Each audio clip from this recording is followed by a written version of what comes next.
Waste Bengal के election result के बाद सियासी माहौल गर्मा चुका है। ममता बनर्जी ने मीडिया से बात करते हुए साफ इनकार कर दिया कि वो इस्तीफा नहीं देंगी।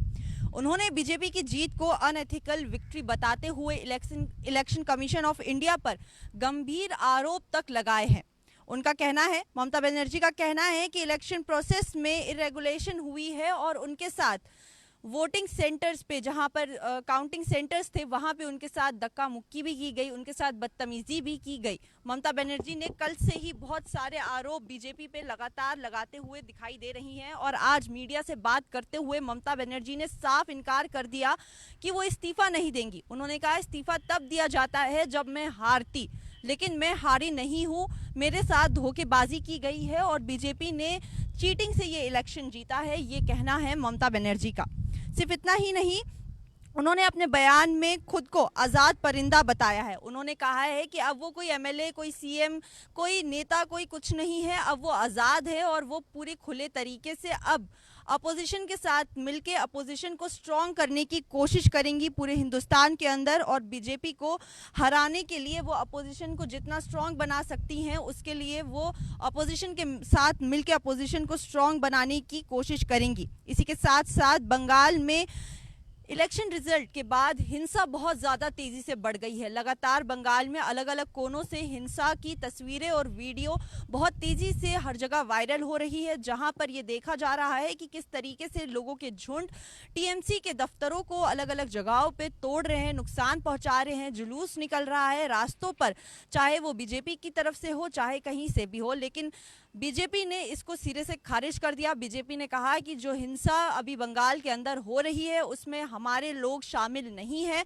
वो हमारे लोग नहीं हैं जो टीएमसी के दफ्तरों को तोड़ रहे हैं, वहाँ पे हिंसा फैला रहे हैं। बंगाल के अंदर हालात इस वक्त बहुत ज़्यादा सेंसिटिव है। 70,000 से भी ज़्यादा जवानों को डिप्लॉय किया गया है कि वहाँ का जो लॉ एंड ऑर्डर है उसे कंट्रोल में रखा जाए। लेकिन कल के रिजल्ट के बाद से ही, जब काउंटिंग ही हो रही थी, तब से ही वहाँ पे हिंसा की छोटी मोटी झड़प देखने को मिली थी, लेकिन कल से अभी तक बहुत ज़्यादा नुकसान वहाँ पे देखने को मिला है और लगातार वहाँ पे पुलिस फोर्स डिप्लॉय की गई है कि लॉ एंड ऑर्डर को कंट्रोल में किया जाए। जिस पे ममता बनर्जी का कहना है कि वो 10 मेंबर की कमेटी बनाकर उसके ऊपर जांच करने का भी उन्होंने ऐलान किया है। यानी ममता बनर्जी ने सिर्फ अपनी हार को कबूल नहीं किया है, वो कहती हैं कि मैंने ये इलेक्शन नहीं हारा है, हमारे साथ चीटिंग हुई है, बीजेपी ने इलेक्शन कमीशन के साथ मिलकर वोट चोरी की है, बहुत सारी ऐसी सीट्स थी जिनके ऊपर काउंटिंग को स्लो किया गया है, और ऐसे कई गंभीर आरोप ममता बनर्जी की तरफ से लगातार बीजेपी के ऊपर और इलेक्शन कमीशन ऑफ इंडिया के ऊपर लगातार लगाती वो दिखाई दे रही हैं। और आज अभी थोड़ी देर पहले ही मीडिया से बात करते हुए ममता बनर्जी ने साफ इनकार कर दिया कि वो इस्तीफा क्यों देंगी, क्योंकि वो तो हारी ही नहीं है। उनके मुताबिक ममता बनर्जी इलेक्शन ही नहीं हारी हैं, तो वो इस्तीफा किस बात का देंगी।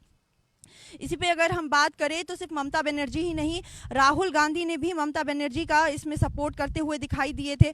राहुल गांधी ने भी साफ तौर पे कहा था कि बीजेपी जिस तरीके से बंगाल में इलेक्शन जीती है वो सिर्फ अपनी मेहनत से इलेक्शन नहीं जीती हैं, इसमें साफ तौर पे वोट्स की चोरी की गई है, एसआईआर को मेन मुद्दा माना गया है। और राहुल गांधी ने ये भी कहा कि अगर ममता बनर्जी इलेक्शन के टाइम पे जब कैंपेनिंग्स हो रही थी उस वक्त अगर वो कांग्रेस के साथ मिलकर कैंपेनिंग करती, उस वक्त वो राहुल गांधी के साथ मिलकर कैंपेनिंग करती, अगर ये कांग्रेस के साथ टीएमसी और कांग्रेस साथ में मिलकर कैंपेनिंग करते, साथ में मिलकर ये इलेक्शन लड़ते, तो शायद आज ममता बनर्जी ये इलेक्शन नहीं हारती और आज भी उनकी इस जो बंगाल की गद्दी है उसके ऊपर ममता बनर्जी का ही कब्जा होता। लेकिन राहुल गांधी ने साफ तौर पे कहा कि वोट चोरी हुई है, इलेक्शन कमीशन ने बीजेपी के साथ मिलकर वोट चोरी की है, वोट में गड़बड़ी हुई है, काउंटिंग स्लो हुई है, ये सारी चीजें राहुल गांधी ने भी कबूल की और ममता बनर्जी का सपोर्ट किया। हालांकि इलेक्शन कैंपेनिंग के वक्त राहुल गांधी ममता बनर्जी के ऑपोजिशन में थे, वो ममता बनर्जी का विरोध कर रहे थे, लेकिन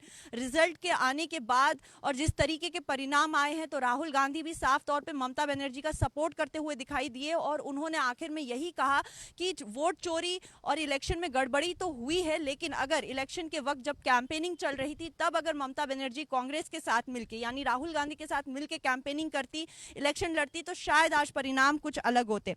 सिर्फ राहुल गांधी ही नहीं और इसके साथ साथ संजय रावत ने भी इस मुद्दे के ऊपर तीखी प्रतिक्रियाएं दी हैं। उन्होंने दावा किया कि लगभग 90 लाख से ज़्यादा वोटर्स के नाम वोटर लिस्ट से हटा दिए गए।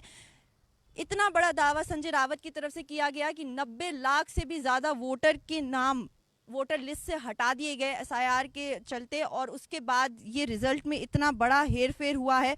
उनका कहना है कि इलेक्शन कमीशन पर उन्होंने सीधा निशाना साधते हुए संजय रावत ने तंज में कहा कि नोबेल प्राइज मिलना चाहिए उनको। उन्होंने बीजेपी और इलेक्शन कमीशन के बीच गठबंधन होने का भी आरोप लगाया। रावत ने यह भी कहा कि ममता बनर्जी जैसे मजबूत नेता को हराने के लिए केंद्रीय बलों का बड़ा डिप्लॉयमेंट किया गया और उनके मुताबिक ये लोकतंत्र के लिए एक खतरनाक संकेत है। यानी फिलहाल अगर हम बात करें तो बंगाल में जो चुनाव हुए और चुनाव के बाद जो जिस तरीके के रिजल्ट आए हैं उसके ऊपर जो प्रतिक्रियाएं आ रही हैं अपोजिशन की तरफ से वो बहुत तीखी है, क्योंकि जिस तरीके के रिजल्ट आए उसके लिए अभी शायद हमारा देश तैयार नहीं था। बंगाल में पहली बार इतने सालों में बीजेपी ने अपनी सरकार बनाई, वो भी इतनी ज़्यादा बहुमत से, जिसके बाद ममता बनर्जी टीएमसी जो इतने सालों से उस गद्दी पे राज करती आ रही थी 15 साल से लगातार, उसकी इतनी बुरी हार होना, 100 से भी कम सीट्स लाना, जिसके बाद लगातार बीजेपी के ऊपर इलेक्शन कमीशन के ऊपर कड़े आरोप लगते आ रहे हैं, निंदा हो रही है उनके ऊपर। साफ तौर पे ये आरोप लगाया जा रहा है कि वोटर लिस्ट में से 90 लाख से भी ज्यादा वोटर्स के नाम हटा दिए गए हैं। बहुत सारी सीट्स पे काउंटिंग स्लो कर दी गई है, इलेक्शन में हेरफेर हुई है, इलेक्शन कमीशन ने बीजेपी को बहुत ज्यादा सपोर्ट किया है और ममता बनर्जी की तरफ से ये इल्जाम लगाए जा रहे हैं, अपोजिशन की तरफ से ये इल्जाम लगाए जा रहे हैं। और ममता बनर्जी ने साफ कह दिया है कि वो इस्तीफा नहीं देंगी। वो एक आजाद परिंदा है, अब ना ही वो किसी कहीं की वो सीएम है, ना ही वो कोई नेता है। अब वो आज़ादी के साथ खुले तौर पे अपोजिशन का सपोर्ट करेंगी और अपोजिशन को मजबूत करेंगी हिंदुस्तान के अंदर, कि आने वाले इलेक्शन में वो बीजेपी को मुंह तोड़ जवाब दे सके।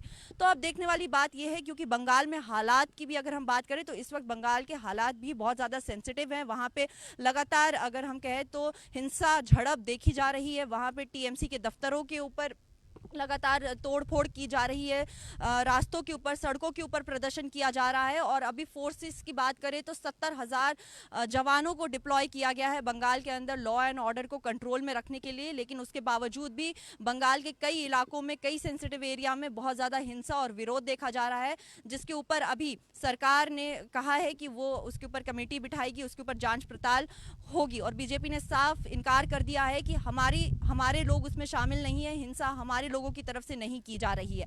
अब देखने वाली बात यह है कि आने वाले दिनों में बंगाल के इलेक्शन का जो परिणाम आया है उसके बाद बंगाल की जो पॉलिटिक्स है वो किस तरीके की चलती है और अपोजिशन आने वाले वक्त में अपने आप को किस तरीके से मजबूती से सामने लाती है। आपकी इस बारे में क्या राय है हमारे कमेंट सेक्शन में जरूर बताइए। फिलहाल के लिए हम दीजिए इजाजत, बाकी देश और दुनिया की तमाम खबर देखने के लिए बने रहिए न्यूज़ इनसाइडर 24/7 के साथ।